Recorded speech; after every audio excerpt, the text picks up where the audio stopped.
नक्षत्र योगा क्या है? नक्षत्र योगा मतलब आप यूँ समझिए कि हम लोग जो योग करते हैं, जी। इस योग अभ्यास में सिर्फ़ और सिर्फ़ शारीरिक अभ्यास होते हैं। जिसे आप कह सकते हैं कि फ़िज़िकल वर्कआउट हो रहा है या एक्सरसाइज़ हो रही है। लेकिन जब नक्षत्र शब्द जुड़ गया है तो इसका अर्थ ये है कि सीधा संबंध ग्रहों से, उनके क्षेत्रों से और कहीं न कहीं एस्ट्रोलॉजी से हो गया है। जी। जी। तो हमारे योगाभ्यास में सिर्फ़ फ़िज़िकल लेवल तक ही चीज़ें नहीं हैं, नॉन फ़िज़िकल भी है। सरल शब्दों में कहें तो योग भौतिक और अभौतिक दोनों है।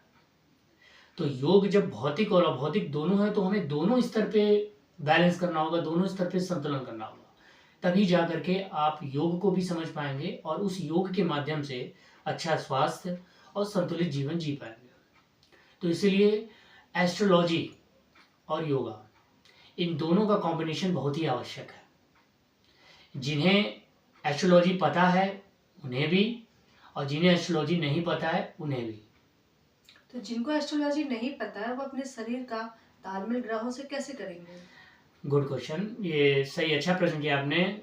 जिन्हें एस्ट्रोलॉजी नहीं पता है उनके लिए सिर्फ एक ही माध्यम है, सांसें। जो भी व्यक्ति थोड़ा बहुत भी योगाभ्यास करते हैं या योग की जानकारी रखते हैं या कहीं से भी उन्होंने थोड़ा बहुत योगा सीखा है, उसमें उन्हें अपने सांसों पे पूरा ध्यान देना पड़ेगा। उनकी सांसों का फोकस ही सबसे महत्वपूर्ण है।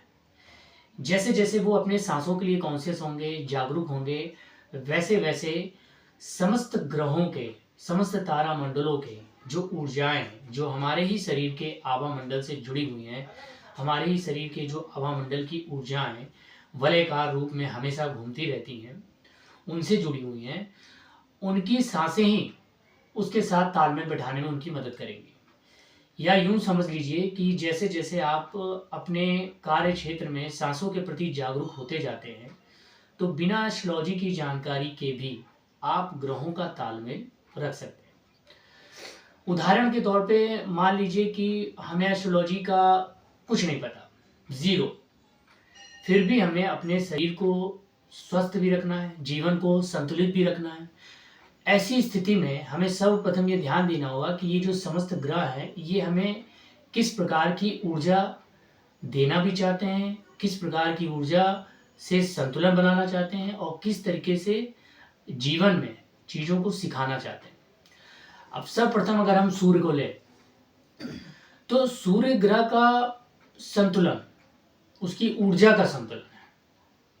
आप सूर्य को खराब नहीं कह सकते, सूर्य को अच्छा नहीं कह सकते, क्योंकि हर ग्रह अपनी-अपनी जगह पे परफेक्ट है। कोई भी ग्रह ऐसा नहीं है जिसे आप खराब कह सकते हैं, अच्छा कह सकते हैं या फिर किसी भी तरीके से उसे ब्लेम कर सकते हैं। हर ग्रह पूरे ब्रह्मांड में मौजूद हर वस्तु, हर कण अपनी-अपनी जगह परफेक्ट है। तो यहाँ पे समस्या कहाँ आ रही है? समस्या हमारे स्वयं के शरीर में आ रही है, समस्या हमारे स्वयं के जीवन शैली में आ रही है, समस्या हमारी जागरूकता में आ रही है। हमारी सनातन संस्कृति के प्रति जो जागरूकता है, उसकी कमी में। हमारे पूर्वजों और ऋषि मुनियों के द्वारा बताए गए ज्ञान को न समझ पाना, उसके लिए जागरूक न होना, उसमें कमी है। जिस दिन हम अपनी सनातन संस्कृति और हमारे पूर्वजों और ऋषि मुनियों के ज्ञान के प्रति जागरूक होने लगेंगे, तब हमें समझ में आएगा कि वास्तव में हमें अपने शरीर को, अपनी सांसों को संतुलित करते हुए ही समस्त ग्रहों की ऊर्जा को संतुलित रखना है। क्योंकि समस्त ग्रह तो पहले से ही संतुलित है। उन ग्रहों को हमें अनुकूल नहीं बनाना है, हमें उन ग्रहों के अनुकूल बनना है। और इसके लिए आप अगर उदाहरण से समझना चाहते हैं, तो जैसे कि सूर्य की ऊर्जा के अनुकूल बनने के लिए हमें सर्वप्रथम ये ध्यान देना होगा कि यदि हमारी दिनचर्या में रात्रि का कार्य नहीं है, तो कोशिश यही रखनी चाहिए कि हमें सूर्योदय से पहले उठना चाहिए। और यदि रात्रि का कार्य है, बहुत से ऐसे कार्य हैं जिसमें रात भर कार्य करने होते हैं, तो ऐसी स्थिति में हमें सूर्य के दर्शन करके दोबारा भले सो जाना चाहिए, लेकिन सूर्य के दर्शन ज़रूर करने चाहिए। अगला नंबर चंद्रमा का आता है। चंद्रमा की ऊर्जा का संबंध हमारे मन से होता है।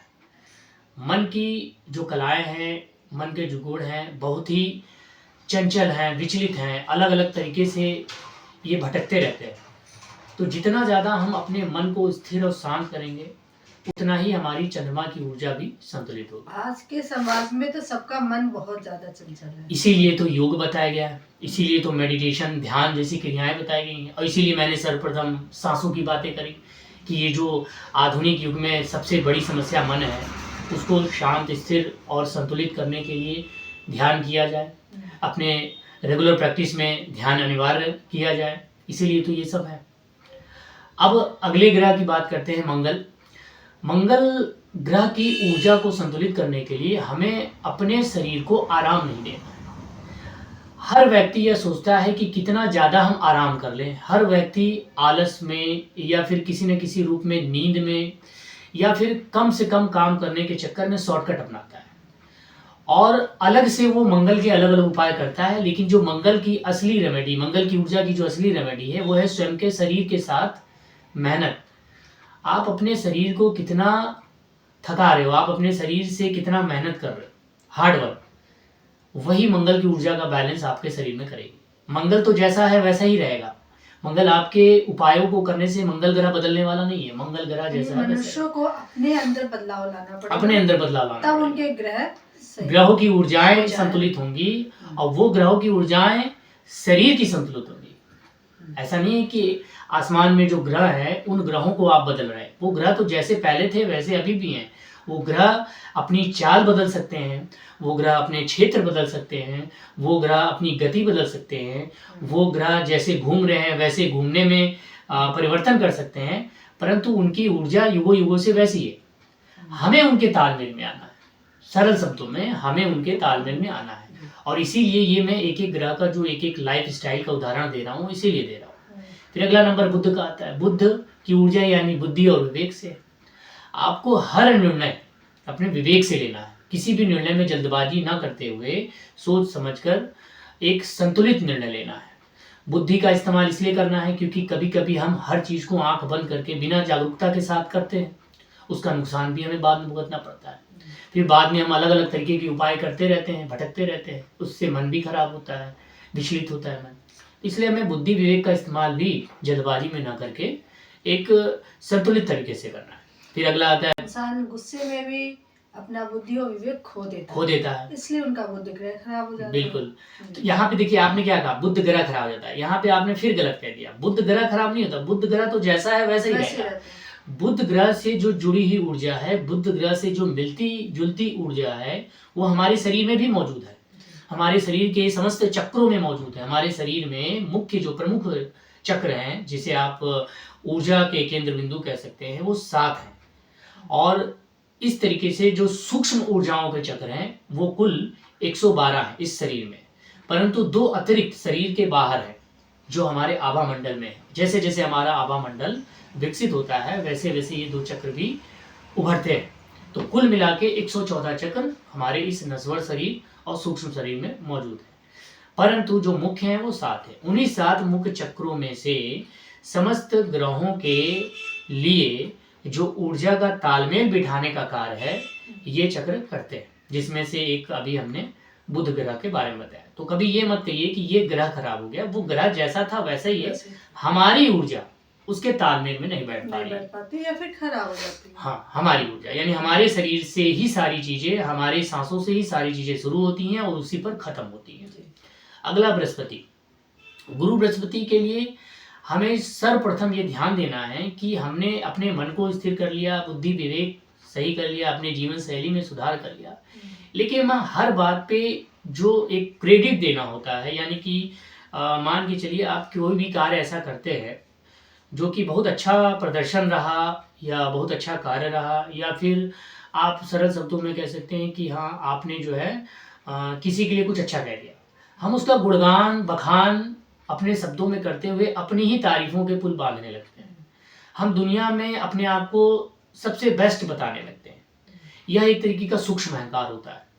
हमारे भीतर सूक्ष्म अहंकार ना आए, इसके लिए धार्मिक अनुष्ठान कर्मकांड जो किए जाते हैं वो सब बृहस्पति ग्रह यानी कि जुपिटर की ऊर्जा के साथ तालमेल बिठाने के लिए होते हैं, जिससे हमारे अंदर सूक्ष्म अहंकार बिल्कुल भी ना आए और हम हर कार्य को करने में सिर्फ और सिर्फ उस शक्ति को क्रेडिट दें, उस दिव्य रूप को क्रेडिट दें, जिस दिव्य शक्ति और जिस दिव्य रूप से हमें एक आत्मबल मिले, आत्मविश्वास हमारे अंदर आए। यही जुपिटर की ऊर्जा का बैलेंस है। और इसके लिए हम मंदिर भी जा सकते हैं, हम मस्जिद भी जा सकते हैं, हम चर्च भी जा सकते हैं, हम गुरुद्वारे भी जा सकते हैं। लेकिन इस बात का ध्यान रहे कि हमारी जो धार्मिक कर्मकांड हैं, जो हमारी आस्थाएं हैं, वो किसी भी मानवता के विरुद्ध ना हो, मानवता के खिलाफ नहीं होनी चाहिए। चाहे कोई भी पंथ, कोई भी समुदाय हो, वो मानवता के साथ ही होना चाहिए। वहां पर प्रकृति का संतुलन बिल्कुल नहीं बिगड़ना चाहिए। यदि प्रकृति का संतुलन आप बिगाड़ते हैं या मेरे द्वारा प्रकृति का संतुलन बिगड़ता है, तो कहीं ना कहीं वहां जुपिटर की ऊर्जा हमारे शरीर में सही तालमेल नहीं बैठा पाएगी और उससे होने वाले कई नुकसान मुझे भुगतने होंगे। जैसे कि आज का समाज जो है, हर मनुष्य दिखावे की जिंदगी जी रहा है। बिल्कुल दिखावे की जिंदगी, पूजा पाठ, धर्म कांड, सब दिखावा कि हम पूजा पाठ कर रहे हैं कि हमारे सब हर चीज अच्छी हो जाए जी। तो अगर वो अच्छा नहीं कर रहा है तो इसीलिए उसके ग्रह खराब हो रहे हैं, उनका शरीर देखिए, ये पहली चीज तो आप ये बोलना बंद करिए कि ग्रह खराब हो रहा है। किसी का ग्रह खराब नहीं होता है, खराब होती है, वो उनकी खुद की ही ऊर्जा असंतुलित हो जाती है, उनकी खुद की ऊर्जा खराब हो जाती है जी। तो समाज में तो वही दिखावे वाली जिंदगी है जी। तो उनको कैसे सही लाया जा सकता है? देखिए, अगर किसी को ये लगता है कि केवल मंदिर जाने से या किसी भी मस्जिद, चर्च, गुरुद्वारे अथवा किसी भी धार्मिक स्थान पर जाने से या धार्मिक कर्मकांड कर लेने से ही 100% समाधान मिल जाएगा, तो ये आधा सच है जी। वास्तव में जितनी भी धार्मिक कर्मकांड होते हैं और जितनी भी पूजा पाठ होती हैं या जिस भी तरीके का ऐसा कार्य जो धर्म से जुड़ा हुआ है वो होता है, वो कार्य तब तक सफल नहीं हो सकता जब तक आप स्वयं अपना कर्म ना करें। क्योंकि बिना कर्म किए, सिर्फ पूजा पाठ के दम पे या सिर्फ ऐसी चीज़ों के दम पे जो धर्म से जुड़ी हुई हैं, आप हर चीज़ में सफलता नहीं पा सकते। यदि आपको हर चीज़ में सफलता पानी है तो आपको धर्म के साथ कर्म भी करना पड़ेगा और उस कर्म में हमेशा ये ध्यान रखना पड़ेगा कि प्रकृति का संतुलन ना बिगड़े। आज की डेट में, आज के आधुनिक दुनिया में लोगों ने शिक्षा अच्छी हासिल करी है, लेकिन इस अच्छी शिक्षा में मानवता शर्मसार हो रही है, इंसानियत खत्म हो चुकी है। लोग प्रकृति का संतुलन ही नहीं समझ पा रहे, लोग धर्म का अर्थ ही नहीं समझ पा रहे।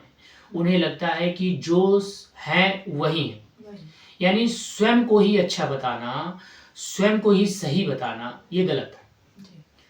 स्वयं जैसी कोई चीज नहीं होती, क्योंकि इस प्रकृति में मौजूद हर चीज की महत्ता है। इस प्रकृति में उपस्थित हर कण कण उपयोगी है और इस ब्रह्मांड को, इस प्रकृति को संतुलित करने में सहायक है। जब हम उनके साथ छेड़छाड़ करते हैं तभी प्रकृति का असंतुलन होता है। इसीलिए हमें किसी भी व्यक्ति विशेष का, धर्म विशेष का विरोध करके सिर्फ अपने ही आप को अच्छा बताना, अपने ही धर्म को अच्छा बताना, अपनी ही चीज़ों को सही बताना, ये प्रकृति के संतुलन को बिगाड़ने के लिए बहुत ज़्यादा है। तो हमें प्रकृति का संतुलन नहीं बिगाड़ना है, हमें प्रकृति का संतुलन बनाना है। फिर हम वापस उन लाइफ स्टाइल वाले ग्रहों पे आते हैं। तो जैसा कि बुध तक मैंने बताया, अगला जो ग्रह आता है वो बृहस्पति के बारे में मैंने बताया कि धार्मिक अनुष्ठानों के अलावा हमें अपने मन को, अपनी इंसानियत को, अपनी मानवता को भी सही रखना चाहिए और सेवा भाव रखना चाहिए और कहीं ना कहीं निस्वार्थ भाव से सेवा करना चाहिए। उसी प्रकार अगला ग्रह शुक्र आता है। शुक्र ग्रह की ऊर्जा का तालमेल हमारे शरीर की ऊर्जा से कुछ इस प्रकार है कि हमारा माइंड क्रिएटिव होना चाहिए। हर बार, हर स्थिति में, हर परिस्थिति में कुछ ना कुछ नया करने की एक होड़ होनी चाहिए, कुछ नया सीखने की होड़ होनी चाहिए। हमारे अंदर प्रेम भाव होना चाहिए और सुरक्षा का भी भाव होना चाहिए। अब प्रेम भाव और सुरक्षा भाव का क्या मतलब है? प्रेम भाव का अर्थ ये होता है कि हमारे अंदर की इंसानियत खत्म नहीं होनी चाहिए, लेकिन सुरक्षा का अर्थ होता है कि धर्मो रक्षति रक्षता, हमें धर्म की भी रक्षा करनी चाहिए और उस धर्म की रक्षा करने के लिए शास्त्र के साथ शस्त्र का भी उठाना आवश्यक है। क्योंकि शास्त्र पढ़ के हम ज्ञान दे सकते हैं, शास्त्र पढ़ के हम लोगों को सही मार्गदर्शन दे सकते हैं, लेकिन जब सुरक्षा की बात आती है तो सुरक्षा के लिए हमें शस्त्र भी उठाना पड़ेगा। इसलिए हमें शस्त्र भी चलाना आना चाहिए, लेकिन ध्यान रहे सिर्फ सुरक्षा के लिए, अपनी ताकत का प्रदर्शन करने के लिए शस्त्र नहीं उठाना है, हमें सिर्फ सुरक्षा के लिए ही शस्त्र उठाना है। अगला शनि ग्रह, जिसे सैटर्न कहते हैं। अब जैसा कि शनि की ऊर्जा का जो तालमेल हमारे शरीर में है वो सिर्फ और सिर्फ कर्म से है। शनि ग्रह की ऊर्जा हमारे शरीर में सिर्फ और सिर्फ ये चाहती है कि बिना रुके, बिना थके, बिना सोचे, हम बिना किसी भी तरीके के आलस किए अपने कर्म को करते रहें। जो भी कर्म हम कर रहे हैं, जो भी साधना कर रहे हैं, वो छोटा हो या बड़ा, उसके रिजल्ट के बारे में हमें सोचना नहीं है। ऐसा नहीं है कि हम रिजल्ट के बारे में नहीं सोचेंगे तो उसका रिजल्ट तैयार नहीं है। रिजल्ट तैयार है, रिजल्ट मिलेगा, लेकिन हम जितना ज़्यादा या ज़रूरत से ज़्यादा उस रिजल्ट के बारे में सोचेंगे तो हम अपने कर्म को पूरी तरीके से नहीं कर पाएंगे। हम कर्म से विमुख हो जाएंगे, भटक जाएंगे या शॉर्टकट के चक्कर में रहेंगे, और इसी कारण से हमारा कर्म हमेशा अधूरा रहेगा, पेंडिंग रहेगा। यही पेंडिंग कर्मा की जो ऊर्जा है वो शनि की ऊर्जा से तालमेल रखती है।